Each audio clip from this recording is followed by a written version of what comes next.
बिस्मिल्लाहिर्रहमानिर्रहीम। अस्सलाम वालेकुम। लाज टीवी के साथ मैं हूं उमर खान। नाजरीन, आज की इंतहाई अफसोसनाक ख़बर से आगाज़ करते हैं। गिलमन वज़ीर के नाम से एक शायर थे, पख्तून बेल्ट के वज़ीरिस्तान के और PTM के कारकुन थे, जिस पर हमला किया गया था इस्लामाबाद के B17 सेक्टर में, और कुछ दिन वो हॉस्पिटल में एडमिट रहा और कल गालिबन उसकी मौत हो गई और वो शहीद हो गए।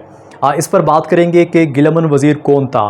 पश्तून तहफ़्फ़ुज़ मूवमेंट के एक कारकुन और पख्तून एक इनकलाबी शायर, जिन्होंने अपनी शायरी में इनकलाब की बात की थी और जो पख्तूनों के ऊपर जो मज़ालिम किए जाते हैं या उनकी जो हक तलफ़ी की जाती है उसको उसने अपनी शायरी में शामिल किया, और कुछ ही अरसे में वो पाकिस्तान के साथ साथ पाकिस्तान का जो खैबर पख्तूनख्वा है वहाँ और इसके साथ साथ सरहद पार यानी कि अफ़गानिस्तान में भी उसको शोहरत हासिल हुई। वो पाकिस्तान से बाहर, एक वक्त था कि वो पाकिस्तान से बाहर काम करते थे, जॉब करते थे, लेकिन जब उसने शायरी शुरू की और उसकी शायरी का असर होने लगा तो फिर पाकिस्तान ने उसको पाकिस्तान वापस लाया, पाकिस्तान की हुकूमत ने, और उसका नाम ACL में डाला। ये कुछ दिन पहले की बात है जब उसके ऊपर हमला हुआ इस्लामाबाद के B17 सेक्टर में, और वो कुछ अपने दोस्तों के साथ बैठा हुआ था और कुछ 16-17 लोग आए और उसके ऊपर चाकुओं के वार करते हुए उसको ज़ख्मी किया। इस्लामाबाद के पिम्स हॉस्पिटल में वो एडमिट थे और उनकी 2 हेड सर्जरीज़ भी कराई गई थी और वो वेंटिलेटर पर पड़े थे, और कुछ दिन बाद वो ज़िंदगी की बाजी हार बैठे और इसी तरह उनकी शहादत हुई। अब अगर हम इनके ऊपर होने वाले हमले की बात करें तो कहा यह जाता है कि पाकिस्तान तहरीक इंसाफ के एक रहनुमा है आज़ाद दावड़, उसने इसके ऊपर हमला किया। उसकी वजह यह है कि ईद से कुछ दिन पहले या कुछ दिन बाद एक क्रिकेट मैच था और इन दोनों के बीच में लड़ाई हुई, लेकिन कहा यह जाता है कि बाद में इन्होंने सुलह भी करवा दी थी। अब जो FIR थी वो दर्ज कर दी गई है इस्लामाबाद पुलिस ने, लेकिन अभी तक मुलजिमान को गिरफ़्तार नहीं किया जा सका। इतलात के मुताबिक गिरफ़्तारी के लिए उस तरह की कोशिशें भी इस्लामाबाद पुलिस इस वक्त नहीं कर रही। ये एक इंतहाई बुरी ख़बर है, बड़ी ख़बर है, और ये जिस तरह गिलमन वज़ीर की शहादत हुई है और जिस तरह उन्होंने अपनी शायरी में इनकलाब को लेकर शामिल किया, हालांकि ये पाकिस्तान के इदारों के ख़िलाफ़ और पाकिस्तान के ख़िलाफ़ बात करते थे, लेकिन मुख्तलिफ़ प्लेटफॉर्म्स पर जब इनसे पूछा जाता था तो ये कहते थे कि मैं अपने हकूक़ की बात करता हूँ, मैं उनकी बात करता हूँ, उन मज़ालिम की बात करता हूँ जो कि हमारे ऊपर मज़ालिम किए गए।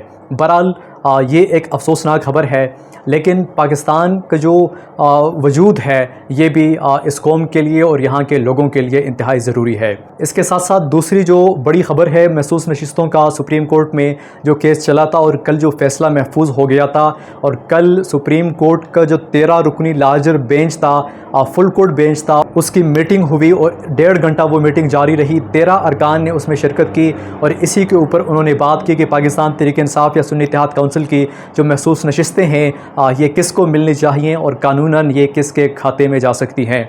आज के हवाले से कहा यह जा रहा है कि आज इसके ऊपर फ़ैसला आ जाएगा सुन्नी इत्तेहाद काउंसिल की महसूस नशिस्तों के हवाले से कि ये किसके खाते में जानी है। लेकिन अभी कुछ ख़बरें इस्लामाबाद के सुप्रीम कोर्ट से आ रही थी, अंदर से अदालत के अंदर से कुछ ख़बरें आ रही थी कि चीफ़ जस्टिस इंतहाई मायूस कुन नज़र आ रहे हैं और अब न जाने क्यों ऐसा है, और वो इस वक्त उनका जो बॉडी एक्सप्रेशन है, फेशियल एक्सप्रेशन है, वो उस तरह के कॉन्फिडेंस उससे ज़ाहिर नहीं हो रहा। लेकिन बहरहाल जो फ़ैसला आएगा उससे पता चल जाएगा कि इसकी फ़ैसला क्या आता है और ये पाकिस्तान तहरीक इंसाफ या सुन्नी इत्तेहाद काउंसिल को ये नशिस्तें मिलती हैं या नहीं मिलती, कितने जजेस एक तरफ खड़े होंगे और कितने जजेस दूसरी तरफ खड़े होंगे, क्या ये फ़ैसला मेजॉरिटी में पाकिस्तान तहरीक इंसाफ या सुन्नी इत्तेहाद काउंसिल के ख़िलाफ़ आता है या उनके हक़ में आता है या इसका कोई और रास्ता निकल आता है। ये फ़ैसला उम्मीद यही की जा रही है कि आज सुप्रीम कोर्ट में ये फ़ैसला सुना दिया जाएगा। इसके अलावा लाहौर हाई कोर्ट की चीफ़ जस्टिस आलिया नीलम ने बाकायदा तौर पर चीफ़ जस्टिस का उन्होंने हलफ उठा दिया। चीफ़ जस्टिस की, लाहौर हाई कोर्ट की चीफ़ जस्टिस की अगर हम बात करें तो इसके लिए 3 कैंडिडेट थे जिनका नाम सुप्रीम जुडिशल काउंसिल के पास गया था, जिसमें शुजात अली ख़ान, जस्टिस बाकर अली नजफ़ी और आलिया नीलम साहिबा थीं। सुप्रीम जुडिशल काउंसिल ने मंजूरी दी थी कि आलिया नीलम साहिबा को हम रिकमेंड कर रहे हैं और वो लाहौर हाई कोर्ट की नई चीफ़ जस्टिस होंगी, और इसी के ऊपर आगे फ़ैसला बढ़ा और आज उन्होंने हलफ उठाया लाहौर हाई कोर्ट का। उनकी जो हलफ लेने की तकरीब थी उसमें वज़ीर-ए-आला पंजाब मरीम नवाज़ और बाकी जो सरकारी लोग हैं, गवर्नर हैं, उन्होंने उसकी तकरीब में शिरकत की। अगर हम इनकी करियर की बात करें और हम इनकी पैदाइश की बात करें तो 1966 को ये पैदा हुई और 1995 में पंजाब यूनिवर्सिटी से 1995 में पंजाब यूनिवर्सिटी से इन्होंने LLB की डिग्री हासिल की और 1996 में इन्होंने बतौर वकील प्रैक्टिस का आगाज़ किया।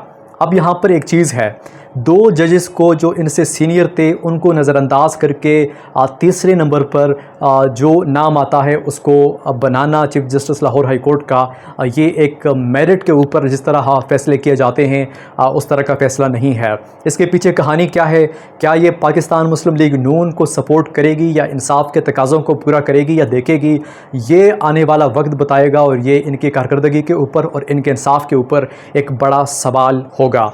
इसके अलावा क्रिकेट टीम की जो सर्जरी की अगर हम बात करें तो शाहीन आफरीदी के हवाले से एक रिपोर्ट आई है, वो ये है कि शाहीन आफरीदी बदतमीज़ी करता था टीम में, बाकी जो मैनेजमेंट थी उनके साथ, सिलेक्शन कमेटी के साथ और बाकी जो कोचेस थे उनके साथ वो बदतमीज़ी करता था। वर्ल्ड कप के दौरान भी और वर्ल्ड कप से पहले जो 2 दौरे आयरलैंड और इंग्लैंड के किए गए थे उसके दौरान भी शाहीन आफरीदी ने बदतमीज़ी की थी और टीम मैनेजमेंट की बात वो नहीं मानता था। इनकी शिकायत की गई वहाब रियाज से और एक दूसरा जो इनका मैनेजर था उनसे इनकी शिकायत की गई, लेकिन कहा यह जाता है कि उन्होंने इसके ऊपर कोई एक्शन नहीं लिया। और अंदरूनी कहानी ये बताती है कि वहाब रियाज अपने जो उनके फेवरेट लोग हैं उनकी कारकर्दगी बेहतर थी या नहीं थी, लेकिन वो अपने जो उनके फेवरेट है उनको प्रमोट करता था और टीम में शामिल करता था। मेरिट को उसने नज़रअंदाज किया जिसका नतीजा आखिरकार ये निकला जो कि पूरी दुनिया ने देखा। शाहीन अफरीदी के हवाले से ये एक बड़ी ख़बर है और वहाब रियाज को हटाना और उसके अब्दुल रज़ाक को हटाना भी इसी वजह से हुआ है कि वो टीम में जो डिसिप्लिन था उसको कायम नहीं रख पाए और उन्होंने उन खिलाड़ियों को शामिल किया जो कि हकदार नहीं थे। आज तक के लिए इतना ही। उमैर ख़ान को इजाज़त दीजिए। अल्लाह ने खेबान।